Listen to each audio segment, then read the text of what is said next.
जियो storm movie की कहानी शुरू होती है और हमें 2019 का साल दिखाया जाता है जहां पूरी दुनिया का मौसम बदल गया है, जिसकी वजह से बहुत सारी नेचुरल घटनाएं हो रही हैं। कहीं पर बहुत खतरनाक टोर्नेडो आ रहे हैं, कहीं पर बाढ़ आ रही है और कहीं पर इतना ज्यादा सूखा है कि वहां की जमीन फट रही है। आगे हमें एक सिटी दिखाई जाती है। वहां का तापमान इतना ज्यादा बढ़ गया है कि वहां एक ही दिन में 20 लाख लोगों की मौत हो चुकी है और कहीं पर तो लोग पानी के बगैर ही मर रहे हैं।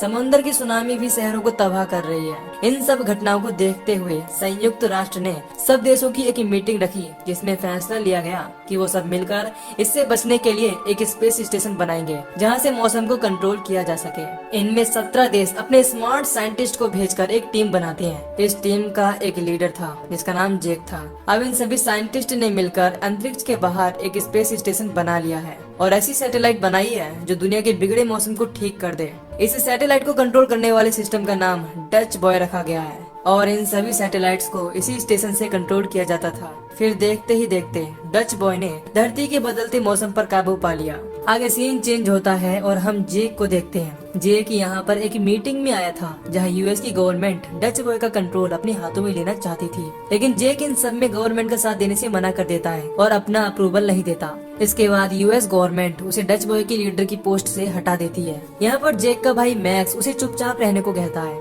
इसके बाद जेक गवर्नमेंट का कहना मान लेता है। इन सब में गवर्नमेंट का साथ मैक्स भी दे रहा था। साथ ही सरकार ये भी डिसाइड करती है कि इस टाइम जो स्टाफ डच बॉय में काम कर रहा है उन्हें भी रिप्लेस किया जाएगा। इस बात पर जेक सहमत नहीं होता और ऐसा करने से मना करता है, लेकिन उसकी बातों को इग्नोर करके मीटिंग को बंद कर दिया जाता है। आगे मैक्स जेक को बताता है कि उसे अब डच बॉय का लीडर बना दिया गया है। यह सुनकर जेक को बुरा तो लगता है, लेकिन वो कुछ नहीं कर पाता और वहाँ से चला जाता है। आगे हमें 3 साल बाद का सीन दिखाया जाता है और हम देखते हैं कि अफगानिस्तान में मिलिट्री कैंप एक गांव को चेक करने के लिए जाती है, जहाँ का अचानक तापमान इतना नीचे गिर जाता है कि हर चीज फ्रीज यानी जम जाती है। एक सोल्जर वो एक इंसान को टच करता है तो उसका हाथ टूट जाता है, यानी वहाँ के इंसान भी जम चुके थे। इससे वहाँ के सारे लोग मारे जाते हैं। यहाँ की सारी रिपोर्ट यूएस के प्रेसिडेंट के पास चली जाती है। फिर प्रेसिडेंट कुछ लोगों की मीटिंग बिठाते हैं। प्रेसिडेंट कहते हैं कि शायद ये डच बॉय में खराबी की वजह से हुआ है, लेकिन आने वाले इलेक्शन को लेकर मीटिंग में ये बातें दबाने को कहता है। लेकिन वहाँ मैक्स मौजूद होता है। मैक्स बताता है कि उस गांव में 300 लोगों की मौत हुई है और हमें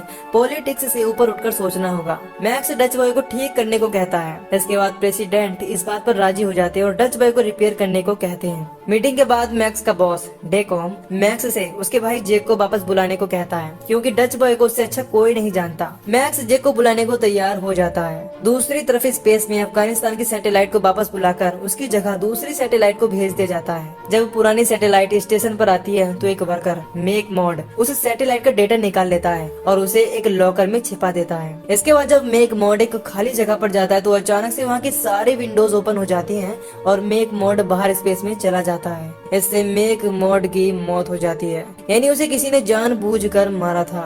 दूसरी तरफ मैक्स जेक से मिलने उसके घर जाता है, जहाँ पहले वो जेक की बेटी हैना से मिलता है। मैक्स जेक को वापस आने को कहता है, लेकिन जेक मना कर देता है। फिर मैक्स उसे अफगानिस्तान वाले हादसे के बारे में बताता है और कहता है कि तुम्हारे बनाए हुए डच बॉय में खराबी हो गई है। अब जेक को यकीन था कि उसने एक बेहतरीन डच बॉय बनाया है, इसमें कोई खराबी नहीं थी। फिर जेक डच बॉय को चेक करने के लिए तैयार हो जाता है। आगे हमें हांगकांग दिखाया जाता है, जहाँ का वेदर कंट्रोल चैंग लोंग के हाथ में था। जब वो मार्केट से कुछ सामान खरीद रहा होता है तभी उसके हाथ से अंडे गिर जाते हैं और वो सड़क पर गिरते ही फ्राई हो रहे थे।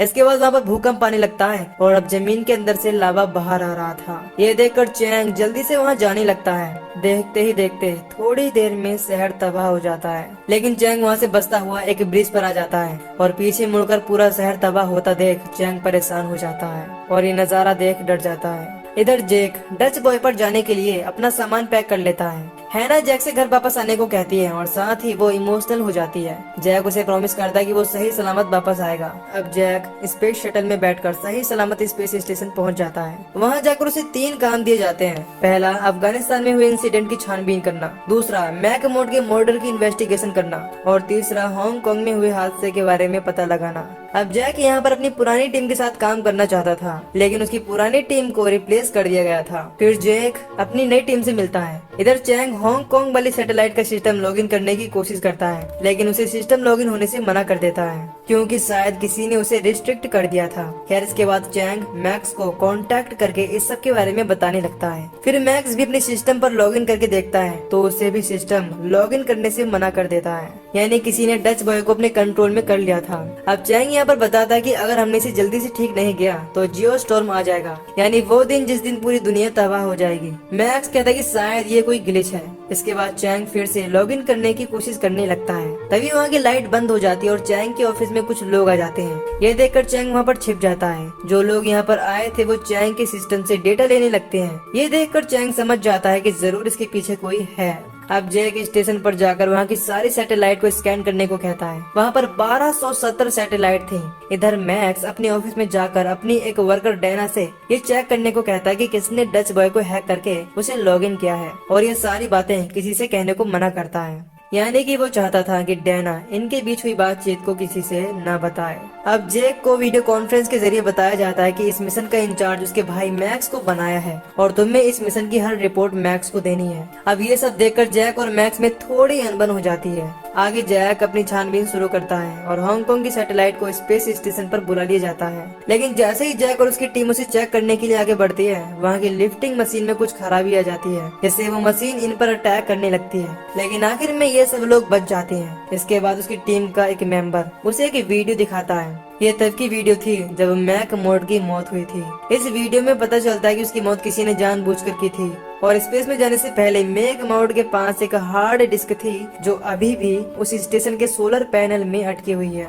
अब उस हार्ड डिस्क को लेने के लिए जैक और यूट जाते हैं। स्पेस में जाने पर जैक उस हार्ड ड्राइव को तो ले लेता है, लेकिन स्टेशन में वापस आते वक्त उसके सूट में कुछ खराबी आ जाती है, जिससे उसे बहुत परेशानी होने लगती है। लेकिन किसी तरह जैक डीप स्पेस में जाने से बच जाता है। अब स्टेशन पर आकर वो उस हार्ड ड्राइव के बारे में किसी को नहीं बताता, क्योंकि उसे पता था कि उसके सूट में किसी ने खराबी की है, यानी उसे मारने की कोशिश की है। अब जैक को अपनी टीम पर विश्वास नहीं था। जैक यूट के साथ बैठकर उस ड्राइव में से जानकारी निकालने लगता है, लेकिन उन्हें ये नहीं पता चलता कि इन सब के पीछे आखिर है कौन। लेकिन इन्हें ये पता चल जाता है कि डच बॉय के सिस्टम में किसी ने वायरस डाल दिया था, जिससे डच बॉय अलग अलग देशों की सैटेलाइट को ऑर्डर दे रहा था, जिससे वहाँ के मौसम बिगड़ गए और लाखों लोग मारे गए।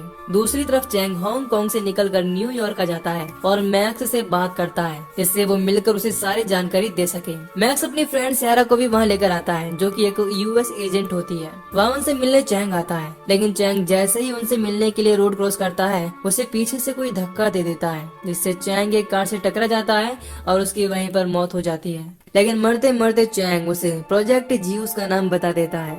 इधर जैक इन सब बातों को बताने के लिए मैक्स से बात करता है, लेकिन किसी और को पता ना लग जाए, इसीलिए जैक मैक्स से कोड लैंग्वेज में बात करता है। इसके बाद मैक्स डेला के पास जाकर जैक की कई बातों के कोड वर्ड्स को सॉल्व करने लगता है। कोड वर्ड में जैक ने मैक्स से ये कहा था कि इन सब में सरकार का कोई आदमी मिला हुआ है। अब जैक मैक्स को किसी पर भी विश्वास नहीं करने को कहता है और मैक्स उसकी बात अच्छी तरह से समझ जाता है। इसके बाद मैक्स डेला को प्रोजेक्ट जीउस के बारे में पता लगाने को कहता है। डेला को उस प्रोजेक्ट की कुछ फाइल्स तो मिल जाती है, लेकिन वो उन्हें ओपन नहीं कर पाती। इसके बाद मैक्स अपनी दोस्त सहरा से मदद करने को कहता है। मैक्स सहरा से कहता है कि तुम्हें व्हाइट हाउस के सर्वर से उस प्रोजेक्ट के बारे में पता लगाना होगा, यानी कि प्रोजेक्ट जीउस के बारे में। पहले तो सहरा मना कर देती है, लेकिन मैक्स के बार बार कहने पर इस काम को करने के लिए तैयार हो जाती है। उधर जैक फिर से कैमरा और सीसीटीवी देखने लगता है। उसे पता चलता है कि एक ड्राइव मैक मोड ने अपने लॉकर में छिपाई हुई है। जैक उस ड्राइव को वहाँ से ले आता है जहाँ मैक मोड ने उसे छिपाया था। इधर मैक्स प्रोजेक्ट जीउस की फाइल्स देखने लगता है, जिसमें उसे पता चलता है कि किसी ने डच बॉय को एक वेपन की तरह, यानी कि हथियार की तरह यूज करना शुरू कर दिया है और वो जल्द दुनिया की सारी सैटेलाइट का यूज करके जियो स्टॉर्म लाने वाला है, यानी कि दुनिया का अंत। अब मैक्स इस बात को जैक से बताता है। फिर जैक थोड़ा नर्वस होने लगता है, क्योंकि उसने डच बॉय को दुनिया की मदद करने के लिए बनाया था और किसी ने उसे एक हथियार बना दिया है।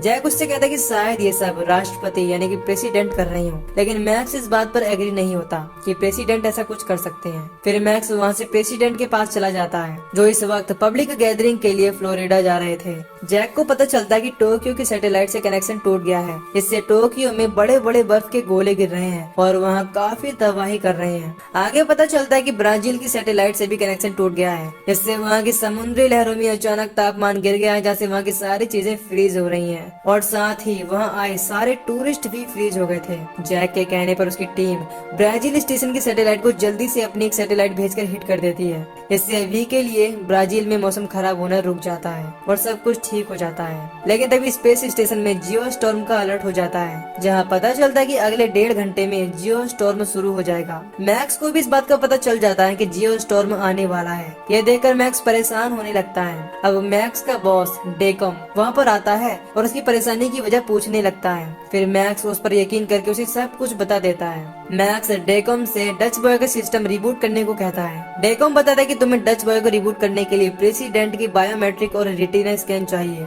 तभी तुम ये कर पाओगे। इधर स्पेस स्टेशन में हम जैक को देखते हैं। अब जैक ने डच बॉय बनाते वक्त उसमें ऐसा फीचर डाला था जिससे अगर जियो स्टॉर्म का अलर्ट आए तो डच बॉय सेल्फ डिस्ट्रॉय हो जाए, यानी कि खुद ब खुद तबाह हो जाए। तभी जैक नोटिस करता है कि उसकी टीम का एक साथी डंकन वहाँ पर नहीं है। जैक समझ जाता है कि वही टीम का गद्दार है। तभी वहाँ पर ब्लास्ट होता देख जैक वहाँ के सभी वर्कर्स को वापस शटल में बैठकर अर्थ पर जाने को कहता है और खुद डंकन को पकड़ने चला जाता है। अब डंकन यहाँ का सिस्टम कमांडर था। डंकन के पास जाकर जैक उसे पीटने लगता है और कहता है कि तुमने ही ये वायरस डच बॉय में डाला है। अब डंकन वहाँ जैक से कहता है कि उसे ये सब करने के लिए बहुत सारे पैसे दिए गए थे। फिर डंकन जैक पर गन पॉइंट कर लेता है और उससे लड़ने लगता है। इसी बीच डंकन शूट करके वहाँ की विंडो को तोड़ देता है। जैक विंडो को टूटता देख वहाँ से निकल जाता है, लेकिन विंडो खुलने की वजह से डंकन स्पेस में चला जाता है और उसकी मौत हो जाती है। इधर डेकॉम मैक्स को एक कमरे में जाने को कहता है और बताता है कि जब प्रेसिडेंट की स्पीच खत्म हो जाएगी तुम उनसे मिल लेना। अब जैसे ही मैक्स अंदर जाता है डेकॉम उसे शूट करने की कोशिश करता है, लेकिन मैक्स वहाँ से बचता हुआ अपनी फ्रेंड सेरा के पास चला जाता है और उसे बता देता है कि ये सब उसका बॉस डेकॉम कर रहा है, यानी कि वो शायद मेन गद्दार है और उसने ही अभी अभी उसे मारने की कोशिश भी की। अब मैक्स यहाँ पर कहता है कि हमें प्रेसिडेंट की बायोमेट्रिक चाहिए जियो स्टॉर्म को रोकने के लिए, क्योंकि अगला वेदर अटैक यहीं फ्लोरिडा में होने वाला है। इससे प्रेसिडेंट की मौत हो सकती है। फिर सारा मैक्स को पार्किंग में उसका वेट करने के लिए कहती है और खुद ही पब्लिक प्लेस में फायरिंग कर देती है, जिससे प्रेसिडेंट को वहाँ से इमरजेंसी में ले जाना पड़ता है। अब सारा प्रेसिडेंट को लेकर जाने लगती है और प्रेसिडेंट के गार्ड्स को भी मार देती है। इसके बाद सारा मैक्स और प्रेसिडेंट को लेकर कार से जाने लगती है। इनके पीछे डेकम के आदमी लगे हुए थे जो इन पर लगातार फायरिंग कर रहे थे। इधर Dutch boy out of control हो जाता है, जिससे दुनिया की सभी जगहों पर तबाही होनी शुरू हो जाती है और हमारे भारत के मुंबई में खतरनाक तूफान शुरू हो जाता है और अमेरिका के फ्लोरिडा में बिजली गिरने लगती है। साथ ही ये दिखाया जाता है कि मॉस्को में तापमान इतना कम हो जाता है इससे वहाँ की बर्फ भी जलने लगती है। अब मैक्स प्रेसिडेंट को बता देता है कि इन सब के पीछे डेकॉम का हाथ है और वो प्रेसिडेंट को मारना चाहता है। स्पेस में सब लोग शटल में बैठे होते हैं, लेकिन जैक वहाँ से जाने को मना करता है और कहता है कि मुझे अपने भाई पर भरोसा है और वो जल्द ही प्रेसिडेंट की बायोमेट्रिक ले लेगा। इसके बाद मैं इस सिस्टम को रिबूट कर दूंगा। दूसरी तरफ प्रेसिडेंट को मारने के लिए डेकॉम उनकी कार पर एक रॉकेट लॉन्च करवाता है, लेकिन किस्मत से उस कार में प्रेसिडेंट नहीं थे। फिर सारा डेकॉम को गन पॉइंट पर ले लेती है। इसके बाद यहाँ पर पुलिस आ जाती है और डेकॉम को पकड़कर अपने साथ ले जाती है। अब जियो स्टॉर्म आने में 9 मिनट बाकी थे, लेकिन मैक्स जल्दी से प्रेसिडेंट को लेकर अपने ऑफिस आ जाता है और प्रेसिडेंट की बायोमेट्रिक को अपलोड कर देता है। इधर स्पेस स्टेशन में जैक था और उसे प्रेसिडेंट की बायोमेट्रिक मिल जाती है। अब यहाँ प्रेसिडेंट जैक का ये सैक्रिफाइस देखकर उसे थैंक्स बोलते हैं। अब जैक मैक्स से उसकी बेटी का ख्याल रखने को कहता है। यहाँ पर मैक्स अपने भाई को लेकर इमोशनल हो जाता है। अब जैक बायोमेट्रिक लेकर वहाँ के सिस्टम में अपलोड करने के लिए चला जाता है। वो अपना एस्ट्रोनॉट सूट पहनकर आता है, लेकिन क्योंकि अब वो जगह खुल गई थी इसीलिए ग्रेविटी 0 हो जाती है। फिर जैक वहाँ से सिस्टम की तरफ जाने लगता है, लेकिन वहाँ का दरवाजा नहीं खुलता। तभी वहाँ जैक की टीम मेंबर यूट आ जाती है और बायोमेट्रिक अपलोड करने में जैक की मदद करती है। बायोमेट्रिक अपलोड करने के बाद सिस्टम को रिबूट होने में कुछ टाइम चाहिए था, जिस वजह से जैक जियोस्टॉर्म आने के लास्ट सेकंड पर सिस्टम की पावर ऑफ कर देता है। इससे सिस्टम तो रिबूट हो जाता है, लेकिन साथ ही स्पेस स्टेशन भी पूरी तरह से तबाह होने लगता है। अब जैक वहाँ से बचने के लिए एक सैटेलाइट में जाने की कोशिश करता है। वो अपने साथ यूट को भी उसे सैटेलाइट के अंदर ले जाता है। तभी अचानक वहाँ एक बहुत बड़ा ब्लास्ट होता है, जिसमें स्पेस स्टेशन पूरी तरह से डिस्ट्रॉय हो जाता है। इस स्टेशन को डिस्ट्रॉय होता देख सब उदास होने लगते हैं, क्योंकि उन्होंने अपने असली हीरो जैक को खो दिया था। जैक की बेटी भी ये देखकर रोने लगती है और साथ ही मैक्स भी रोने लगता है। तभी एक साइंटिस्ट देखता है कि वहाँ अभी भी एक सैटेलाइट बची है। ये चीज वो मैक्स को देखने को भी कहता है। फिर जैक की बाकी टीम वहाँ एक स्पेस क्राफ्ट लेकर आती है और जिस सैटेलाइट में जैक और यूट थे उसे अपने साथ फिट कर लेती है। इसके बाद ये सब अर्थ पर यानी कि अपनी पृथ्वी पर आ जाते हैं और जैक को जिंदा देख सब लोग बहुत खुश होते हैं। जैक की बेटी भी ये देखकर बहुत खुश होती है। अब मैक्स जैक से मिलने एयरपोर्ट पर आता है और उसे गले लगा लेता है। प्रेसिडेंट भी उसे इस काम के लिए कांग्रेस करते हैं। आगे दिखाया जाता है कि पानी लेवल नीचे आ रहा है और मौसम ठीक होने लगा है। आखिर में हमें 6 महीने बाद का सीन दिखाया जाता है, जहां जैक अपनी बेटी और मैक्स के साथ तालाब के पास बैठकर फिशिंग कर रहा है। अब पूरी फैमिली एक साथ काफी एंजॉय कर रही थी। इसी के साथ ये मूवी यहीं पर खत्म हो जाती है। तो दोस्तों, अगर आपको इस मूवी की एक्सप्लेनेशन पसंद आई हो तो वीडियो को लाइक और चैनल को सब्सक्राइब कर दीजिए। बाकी मैं मिलूंगा आपसे न्यू वीडियो में। Till then take care, love you, bye bye.